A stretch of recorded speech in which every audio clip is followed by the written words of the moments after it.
సమస్య సమస్య నిత్య సమస్యలతో సతమతమవుతున్నారా? మీ ప్రతి సమస్యకు 100% పరిష్కారం కోసం సంప్రదించండి శ్రీ లక్ష్మీ నరసింహస్వామి జ్యోతిష్యాలయం, సికింద్రాబాద్. సెల్ 8855522279. నమస్తే అండి. నమస్తే. ప్రస్తుతానికి సృష్టి ఫర్టిలిటీ సెంటర్ పై గుర్తుంది కదా, అప్పుడు జరిగిన ఇన్సిడెంట్, నమ్రత గారికి సంబంధించి ఇప్పుడు కేసు విచారణ అన్నీ మాట్లాడుతున్నప్పుడు సుప్రీంకోర్టు చాలా గట్టిగానే మాట్లాడింది. తను మహిళ కదా, డాక్టర్ కదా అని మాట్లాడినప్పుడు తను చేసిన పని అయితే ఏం చిన్న పని కాదు, సభ్య సమాజం తలదించుకునే పని ఒక డాక్టర్గా ఉండి చేశారు. పైగా ఇలాంటి పనులు చేసే వాళ్ళను అమ్మగా భావిస్తారు. ఆవిడ చేసిన తప్పు చిన్న తప్పు ఏం కాదంటూ కోర్టు బాగానే వాయించి పట్టారు.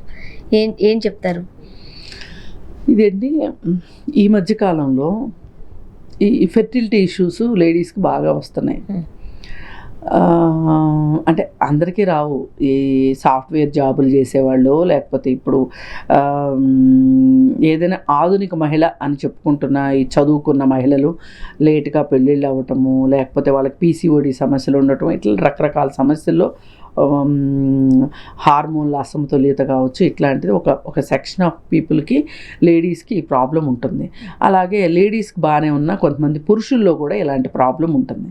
వాళ్ళు ఏమైనా సరే పిల్లలు కావాలి అని అనుకున్నప్పుడు ఈ సంతాన సాఫల్య కేంద్రాలకి వెళ్తున్నారు. సరే, వెళ్తున్నప్పుడు వీళ్ళ ఆతృతని, వీళ్ళ కోరికని వీళ్ళు క్యాష్ చేసుకుంటున్నారు. ఈ ఫెర్టిలిటీ సెంటర్స్ వాళ్ళు ఎట్లా చేస్తున్నారు? సరోగసీ కూడా ఉంది దీంట్లోనే. అయితే ఈ సరోగసీ చేసింది ఈవిడ, ఈ డాక్టర్ చేసి ఏం చేసింది అంటే, ఎవరో అమ్మాయి ప్రెగ్నెంట్ ఉమెన్ ఉంది. ఇప్పుడు వీళ్ళు కరెక్ట్గా అదే టైంకి కావాలనుకున్నారు. అనుకున్నప్పుడు ఈమె ఏం చేసింది, సింపుల్గా సరోగసీ మదర్ని రెడీ చేసింది కదా. డెలివరీ అయిన తర్వాత ఆ బిడ్డను తీసుకొచ్చి వీళ్ళకి ఇచ్చింది. మీ బిడ్డ అని చెప్పి ఇచ్చింది. అంటే ఆమె అండము అతని స్పెర్ము కలిపి ఫలదీకరణం చేసిన ఎగ్ని తీసుకెళ్ళి వేరే మదర్లో పెట్టి మీ బాబే అని చెప్పి ఇచ్చారు. ఇస్తే ఇక్కడ ఏం చేయాలంటే ఖచ్చితంగా డిఎన్ఏ టెస్ట్ చేసి ఇవ్వాలి. మామూలుగా అయితే ఈమె డిఎన్ఏ టెస్ట్ లేకపోకుండా వాళ్ళకి ఇచ్చేసింది. ఇస్తే వాళ్ళకి ఎందుకో డౌట్ వచ్చింది. వాళ్ళకి చూసుకుంటారు కదా, పోలికలే మెయిన్ పోలికలు చూసుకున్నారు.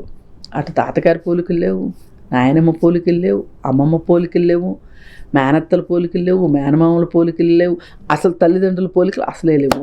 వాళ్ళకి డౌట్ వచ్చింది. డౌట్ వచ్చి వాళ్ళు ఏం చేశారంటే ఢిల్లీలో టెస్ట్కి ఇచ్చారు. టెస్ట్కి ఇచ్చినప్పుడు వాళ్ళకి డౌట్ ఎందుకు వచ్చిందంటే ఆ పుట్టిన బాబుకి ఏదో అనారోగ్యం వచ్చింది, బాగాలేనప్పుడు దానికి రీజన్ ఏం చెప్పారంటే జెనెటికల్ అని చెప్పారు. జెనెటికల్ అని చెప్పేసరికి వీళ్ళకి అసలు ఇలాంటిది ఇంతవరకు మన వంశంలోనే లేదు. జెనెటికల్గా అటువైపు కానీ ఇటు అమ్మాయి వైపు కానీ అబ్బాయి వైపు కానీ ఇది ఏదో పొరపాటు జరిగినట్టు, ఏదో తేడా కొడుతుందిరా సాంబా అన్నట్లు వాళ్ళు వెళ్ళి డిఎన్ఏ టెస్ట్కి ఇచ్చారు. వాళ్ళ బిడ్డ కాదు అని తెలిసింది. వాళ్ళు వచ్చి కేసు పెట్టారు. ఇట్లాంటి చిన్న చితక అప్పుడప్పుడు జరుగుతూనే ఉన్నాయి. ఈమె ఈ నమ్రత అనే డాక్టరు డబ్బులు తీసుకుంటంలో కూడా పొరపాట్లు ఎంత గొప్పగా చేస్తో డబ్బులు కూడా అంత ఎక్కువ తీసుకుంటుంది. తీసుకొని ఈమె కొడుకు కూడా ఇన్వాల్వ్ అయి ఉన్నాడు దీంట్లో. ఇంకొంతమంది జూనియర్ డాక్టర్లు, మన హాస్పిటల్ స్టాఫ్ అంటే ఎలాగూ ఉంటారనుకోండి, వాళ్ళకి ఎంతవరకు సంబంధం ఉందో మనకైతే తెలియదు. కానీ మెయిన్ మట్టుకు వీళ్ళిద్దరూ ఒక 2-3 బ్రాంచులు పెట్టి విపరీతంగా డబ్బు మింట్ చేస్తున్నారు. అయితే ఇది ఈ కేసు బయటకు వచ్చింది కదా. బయటకు వచ్చినప్పుడు ఈ హాస్పిటల్ రికార్డ్స్ ఇవన్నీ చూస్తే అప్పుడు ఇంకొంతమంది కూడా ఇలాగే జరిగింది అని 15 ఎఫ్ఐఆర్లు నమోదయ్యాయి. ఇది కాక అయ్యేసరికి పోలీసులు చాలా సీరియస్గా తీసుకున్నారు. ఈమెను అరెస్ట్ చేశారు, రిమాండ్కి పంపించారు. ఆమెకి బెయిల్ దొరకలేదు. సరే, ఇదంతా ఇప్పుడు ఆమె జైల్లోనే ఉన్నారు. అయితే ఉంటుంటే వీళ్ళ లాయర్ ఏం చేశాడు అంటే సుప్రీంకోర్టుకి వెళ్ళాడు, ఆమెకు బెయిల్ కావాలి అని. అయితే సుప్రీంకోర్టు అడిగింది, అసలు మీరు ఎందుకు వచ్చారు, ఇక్కడ దాకా ఎందుకు వచ్చారు,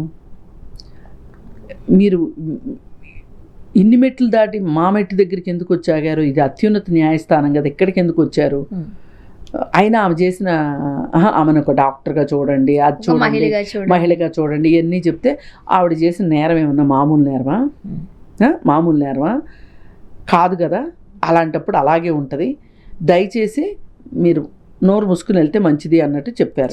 అయితే ఈ లాయరు ఇంకా ఆగకుండా, మరి ఫీజు బాగా తీసుకుని ఉంటాడుగా, న్యాయం చేయాలిగా ఫీజుకి, ఏమండి ఆర్టికల్ 22 చొప్పున ఆమె అరెస్టు చాలా అక్రమము, అందుకోసం వచ్చాను నేను అని చెప్పాడు. అయితే కోర్టు అడిగింది, సరే ఆర్టికల్ 22 ప్రకారం మీరు చెప్పింది కరెక్టే కావచ్చు, కానీ ఆమె చేసిన ఈ సక్రమమైన పనుల, ఆమె చేసిన అక్రమమైన పనులకి ఆమెను అక్రమంగా కాక సక్రమంగా అరెస్ట్ చేస్తారా అని అడిగారు. అసలు 22 అంటే ఏంటో కూడా మనం తెలుసుకోవాలి. అదేంటంటే ఇప్పుడు ఒక వ్యక్తిని అరెస్ట్ చేసేటప్పుడు వాళ్ళకి కారణం చెప్పాలి. 7 సంవత్సరాల లోపు జైలు శిక్ష వాళ్ళకైతేనేమో 41 CRPC ఇచ్చి ఒక లెటర్ ఇచ్చి, ఏమని, నీ పైన అభియోగాలు ఉన్నాయి, నువ్వు ఒకసారి వచ్చి స్టేషన్ హౌస్ ఆఫీసర్ని కలవండి అని చెప్పి ఇస్తారు. వచ్చిన తర్వాత వాళ్ళతో మాట్లాడిన తర్వాత సంతృప్తి చెందకపోతే FIR చేసేస్తారు. ఆ తర్వాత ఛార్జ్షీట్ వేస్తారు. ఇది ప్రొసీజర్. సరే, ఒకవేళ 7 సంవత్సరాల కంటే ఎక్కువ శిక్ష పడే నేరం చేశారు అని కంప్లైంట్ వచ్చిందనుకోండి, అప్పుడు ఏం చేస్తారు అని అంటే వెళ్ళి అరెస్ట్ చేసేసి, సరే అరెస్ట్ చేసిన తర్వాత కూడా వీళ్ళకి సంబంధించిన FIR కాపీలు ఇవ్వటం కానీ, లేకపోతే కంప్లైంట్ గురించి చెప్పటం కానీ ఫార్మాలిటీ ప్రకారం ఇవ్వాలి. అలా ఇవ్వకపోతే ఒక్కొక్కసారి ఏమవుద్దంటే రాజకీయ కక్షలతో పెట్టే కేసులు కావచ్చు, లేకపోతే బాగా డబ్బులున్న వాళ్ళు పెట్టే కేసులు కావచ్చు, పోలీస్ స్టేషన్ హౌస్ ఆఫీసర్ని మేనేజ్ చేసుకుని వీళ్ళని ఇన్ని రోజులు జైల్లో ఉంచాలి అనే ఒక కక్ష పెట్టుకున్నారనుకోండి, వాళ్ళకి ఈ కేసుకు సంబంధించిన పేపర్లు కూడా ఇవ్వరు. ఇప్పుడు ఏం చేస్తారు, ఫ్రైడే రోజు అరెస్ట్ చేస్తారు, కావాలని సాటర్డే ఉండదు, సండే ఉండదు, మండే. పోనీ మండే అయినా వాళ్ళు బెయిల్ కేసుకోవాలి అని అనుకుంటే కనుక ఈ పేపర్లు ఇవ్వలేదు అనుకోండి, వీళ్ళు ఇంకో 4 రోజులు లాగుతుంది. మొత్తం మీద అటు చేసి వారం రోజులు వాళ్ళు జైల్లోనే ఉండాల్సి వస్తుంది. అందుకని ఇట్లాంటి వాటికి సంబంధించి ప్రొటెక్షన్ కోసం ఆర్టికల్ 22 అని పెట్టారు. ఈ నిబంధనలు పాటించాలి అని చెప్పారు. కానీ ఇవేమీ ఈ నమ్రతా మేడం గారికి వర్తించవు అని చెప్పి సుప్రీంకోర్టు చెప్పి చివాట్లు పెట్టి పంపించింది. దీన్ని బట్టే ఈ ఫెర్టిలిటీ బిజినెస్ చేసేవాళ్ళు ఎవరైతే ఉన్నారో, ఈ ఆసుపత్రులు నిర్వహించే వాళ్ళు ఎవరైనా సరే కాస్త ఒళ్ళు దగ్గర పెట్టుకోవాల్సిన అవసరం అయితే. ఇప్పుడు సృష్టి అంటే బయటకు వచ్చింది కాబట్టి మాట్లాడుకుంటున్నాం, కానీ ఇలా ఫెర్టిలిటీ సెంటర్లు పుట్టగొడుగులా వెలిసాయి. ఓన్లీ హైదరాబాద్ లోనే కాదు, అన్ని ఏరియాల్లో అసలు ఎక్కడ సరోగసి మీరు చెప్తే ఆశ్చర్యపోతారు. గుజరాత్లో అదొక కుటీర పరిశ్రమలాగా ఉంది. ఇప్పుడు మన మంచు లక్ష్మి కూడా గుజరాత్లోనే బిడ్డను కానీ తీసుకొచ్చుకుంది. అయితే అందరూ కూడా నిబంధనల ప్రకారం చేస్తారనేది ఉండదు. ఇప్పుడు 2012లో ఒక చట్టం వచ్చింది సరోగసికి సంబంధించి, దాన్ని ఎవరు ఫాలో అవ్వట్లా. మళ్ళీ మొన్న 2024లోనో ఏమో మళ్ళీ వచ్చింది చట్టం దానికి సంబంధించి, ఇంకా స్ట్రిక్ట్ అయింది ఇప్పుడు. అయితే ఎవరైనా సరే పొలోమని చెప్పి వెళ్ళిపోయి బిడ్డ కావాలి అని అనుకుంటా ఆతృతతో వాళ్ళు చెప్పే మోసాలన్నిటికీ మీరు తలొగ్గాల్సిన అవసరం లేదు. ఎవరైనా సరే బిడ్డల్ని కనాలి అని అనుకుంటే కనుక చట్టాలు తెలుసుకుని చట్టం ప్రకారం, ఎందుకంటే మాతృత్వం అనేది కొంతమందికి కాస్త ఇబ్బంది పెడుతూనే ఉంటుంది. అలాంటి వాళ్ళకి ఏంటి అని అంటే ఒక దారి కనిపిస్తోంది. అది అవును. సక్రమంగా వెళితే కానీ వీళ్ళ ఆకాంక్షని వాళ్ళు క్యాష్ చేసుకుంటున్నారు క్యాష్ కదా. చేసుకుంటారు. అయితే ఇక్కడ వైఫల్యం కూడా చూడాల్సింది ఏంటి అంటే, అసలు గవర్నమెంట్ ఏం నిద్రపోతుందా ఇంత జరుగుతుంటే? అసలు వాళ్ళ మీద అసలు గవర్నమెంట్ అంటే నవ్వు వస్తుందిలేండి. ఇప్పుడు గర్భ నిర్ధారణ అమ్మాయో అబ్బాయో చెప్పే టెస్ట్ ఉంటుంది కదా, లింగ నిర్ధారణ టెస్టు, అది చేయకూడదు అని ఉంది. ఇప్పుడు మొన్న మధ్య ఒక అతను ఎక్కడండి, నిజామాబాద్లో అనుకుంటా, ఒక అతను భార్యని 2 పిల్లల్ని చంపేశాడు. అవును. చంపేసిన అతను 3వసారి ఆమె ప్రెగ్నెంట్ అయింది. 3వసారి కూడా ఆడపిల్లని, 3వసారి కంటే కూడా అంతకుముందు కూడా ఒక 2 అబార్షన్లు చేయించాడంట. ఏంటి, ఆడపిల్ల అని తెలిసి. ఇప్పుడు మళ్ళీ కూడా ఆడపిల్లే అని చెప్పి అతనికి తెలిస్తే అబార్షన్ చేయించుకోమని చెప్తే ఆ అమ్మాయి ఒప్పుకోనందని చెప్పి ఆ అమ్మాయిని, ఆ పిల్లల్ని, బంగారంలాగా ఉన్న పిల్లల్ని, తల్లిని చంపేశాడు. అంటే ఇప్పుడు ఈ చట్టం కనుక సరిగా ఉందనుకోండి, అసలు ఎవరు చెప్తున్నట్టు ఇతనికి ఏమైనా కళ్ళ వస్తుంది అమ్మాయి పడుతుందని? అందుకని మనకి చట్టాలు చాలా ఉన్నాయి మన దేశంలో, కానీ వాడకం మటుకు చాలా తక్కువ ఉంది. పైగా కొన్ని చట్టాలు అయితే దుర్వినియోగం అవుతుంది.